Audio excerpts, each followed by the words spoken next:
desert is a harsh place, where most people could easily get lost.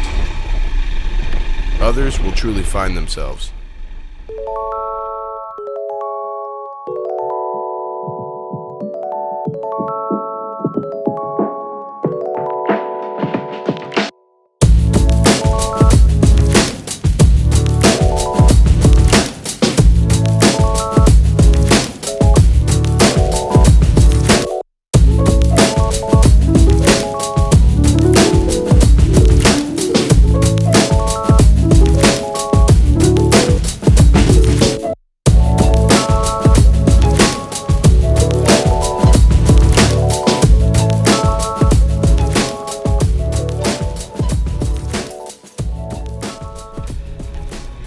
So then we get to that uphill section, and it is super gnarly.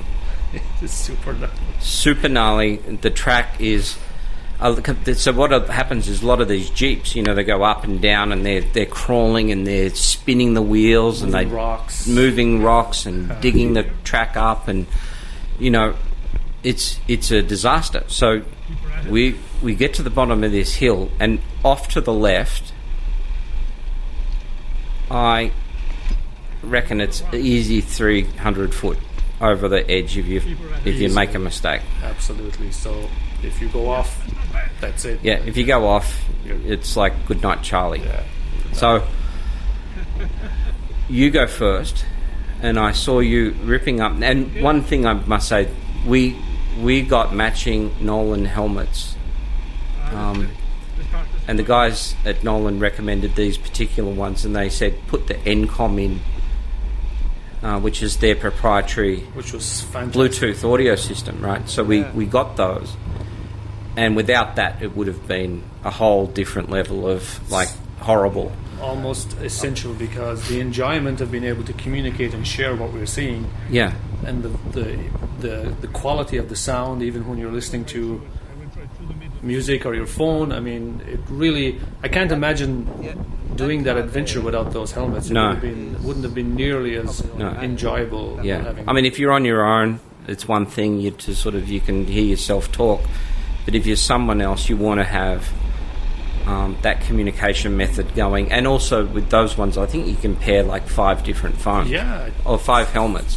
Fantastic, and it's all built in. It's brilliant. I mean, I've never. It exceeded my expectations. I was so impressed with those our helmets there. Yeah, I was super impressed with that.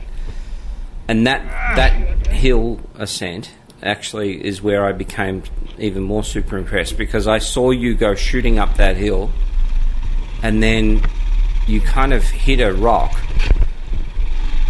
And tell me what happened then. I had so much confidence in the bike at that stage. I was really comfortable on the bike, and we had encountered quite a variation of terrains, and so when I attacked that hill, I wasn't really thinking about the crazy drop off, and the bike and the torque, everything was fine, and it just so happened that I was trying to keep away from the edge, and the trail was more rocky on the inside, and had I stayed a little bit closer to the edge, I would have been okay. But what happened was I saw a rock, I saw this rock protruding, and I thought, I'll give it a little bit more throttle here just to overcome the rock. As soon as I hit the throttle, it was about the time my wheel was on the rock, and it just bounced me. And I honestly thought that I was going over the edge. The bike was just direction. I shit myself. I don't know how you did. So I was happy to be not over the edge, so there was relief. I was relieved. Nearly died. I was like, oh my God, he's going over the edge. This is the end of it all. I don't know how I'm going to explain this to Jack. I would have to figure out how to. I should have read the instructions on the bloody Garmin thing. So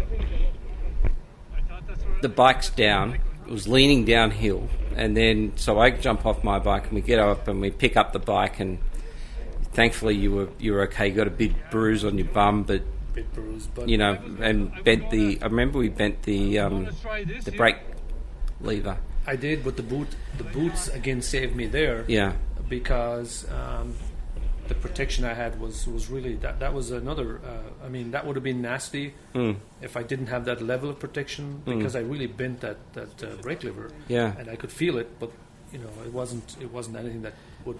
And it kind of got jammed up against the exhaust shield, so we had to take the heat shield off the exhaust to get enough purchase to be able to bend that lever. Yeah. So anyway, we got that done, so that was good. Then now it's my turn to go up the fucking hill. Excuse my French. I got on the thing and I just pointed it at the up, and I was like, well, here we go. I'm just going to send it and see what happens. So off we go. And then you said stay to the left when they're at that rock. So I stayed to the left of the rock. But I must say that I was like very conscious of target fixation, because all I was doing was looking at that goddamn rock, so I didn't hit it, and I nearly hit it. Your handlebar was over the edge at that point. I know, and I was, like, if you can see your foot like hanging over the edge of this cliff, and then eventually up to the top. So I was like super relieved about that. We did a few little trackside repairs there, had a drink, took some photos, talked about how precious life is.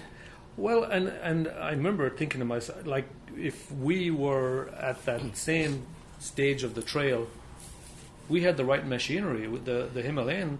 I don't think I would have tackled that on a big adventure bike. There is no way. I don't think I'd have the balls to do it, because I'm thinking to myself, well, it's too heavy. I won't be able to get my foot down. I won't be able to have the confidence. And so I think hands. You got to. Hats off to the Himalayans for that type of terrain, because and it's like a tractor.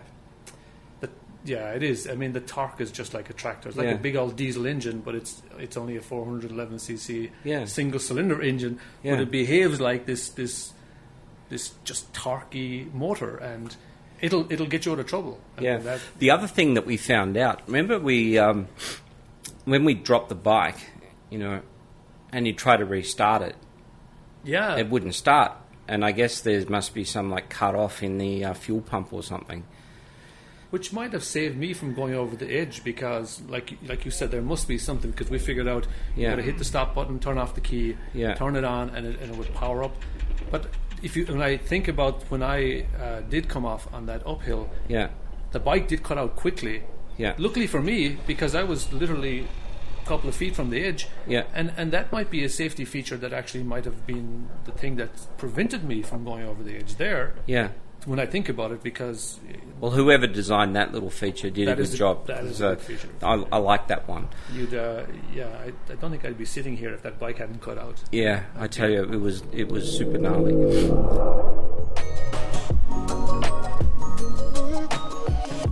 More often than not, we heard the story of fellow riders on these bigger, better bikes that were reluctant to take them where we ventured, because the bikes exceeded their abilities in those environments.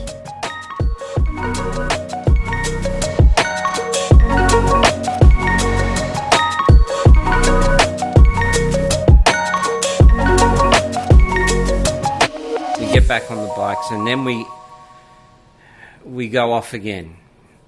And then I look on the trail map and, like, eventually figure out that we're not even halfway. And I was thinking... I didn't believe you. I wasn't believing that. I'm thinking he's like, wrong. No, this can't be right. We're not even halfway. It feels like this is the longest day of my life. So off we go. So we're banging on again. So now we're riding over that track, and then... one of the obvious weaknesses of the bike, which is that undercarriage of the stand and that center stand. You made it through this really rocky section. I didn't. I bashed the it's like a little pin on the side stand, and it snapped, and my side stand started dangling down, and first I know about it, it's tinkling on the rock. So we pulled over, and I walked back, and thankfully I found the spring. Yes. But, it took a bit of a zip tie and got it up so that we, tied it out of the way so that we could press on. And we did. Now, I crashed again shortly thereafter. I'm not sure. Was it you or me that No, went down next? it was me. I did 3, you only did 2 that day. So I crashed again going up a hill. Remember, I hit a rock and I just got into I got into a big rut on the hill, like a tyre rut. It was just full of loose rock. I lost traction. Everything was going wrong. I put a foot down. Foot hit the gravel or what have you. I lost my boot slipped and I was over. Right. And I was like, oh, Jesus, here we go again. So pick up the bike and it's murderously hot. It's like 105, 6, 7 degrees, whatever. Yes. And we got the bikes back up and kept going. So anyway, so this is the funniest. This was classic. So remember, we eventually we get to when I say eventually, like a couple of hours pass of just sitting there going, Jesus, what did we do? Are we the dumbest people alive? But there's no turning back because the terrain we just came over wasn't very appeling to go back and tackle it. Every time you'd take a sip of Gatorade, you'd be sitting there going, this could be the last sip. I'm gonna savour this thing. And then I started thinking about Mahatma Gandhi. I'm like, that dude drinks his wee. maybe, but I didn't even feel like a wee, which is the worst thing. But if I did do one, I think I would have weeded into an old Gatorade bottle. I think we'd have to do a little bit of Bear Grylls and a bit of creativity at some. But at that stage, we're focused on, we have to get 2 bikes out of this canyon and 2 guys out of this canyon. Yeah. So you got to. I know our pace dropped because we were now more conscious. Yeah.